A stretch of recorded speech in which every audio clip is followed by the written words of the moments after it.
Bienvenue, jeune détective. Je me présente, inspecteur Trickit, détective de l'information. Ma mission, c'est de repérer les fausses informations, les fake news, comme disent les Anglais. À travers mes enquêtes, je tombe parfois sur des histoires étonnantes, des trucs un peu étranges sur Internet, à la télévision ou encore à la radio. Comme par exemple l'histoire de ce candidat de Fort Boyard qui s'est retrouvé piégé dans le fort pendant plus de 7 ans et qu'on vient à peine de retrouver. Étonnant, non ? Mais comment puis-je savoir que cette information est vraie ? C'est ce que nous allons découvrir ensemble.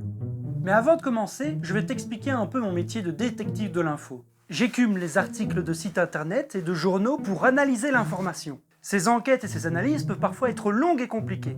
C'est pour ça qu'aujourd'hui, je vais te présenter les différentes questions que je me pose dans la vie de tous les jours pour me simplifier le travail. Je ne suis pas toujours en train de travailler, et donc quand je tombe sur une information qui éveille mon sens du détective, j'utilise ces quelques questions pour me faire un avis rapide sur l'information qu'on me présente.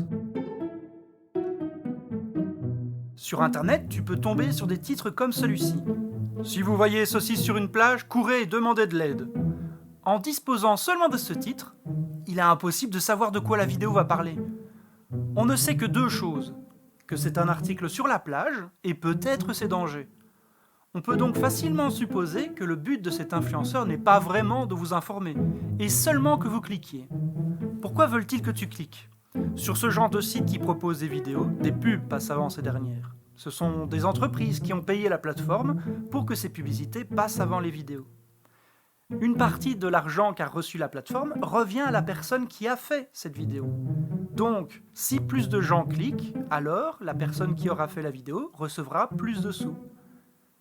Les informations sont peut-être vraies, mais un détective de l'info se méfiera, car le premier objectif de la personne n'est pas de t'informer, mais d'attirer ton clic, quitte à écrire un titre obscur. Il faut que ce genre de titre éveille en toi ce que j'appelle ton sens du détective.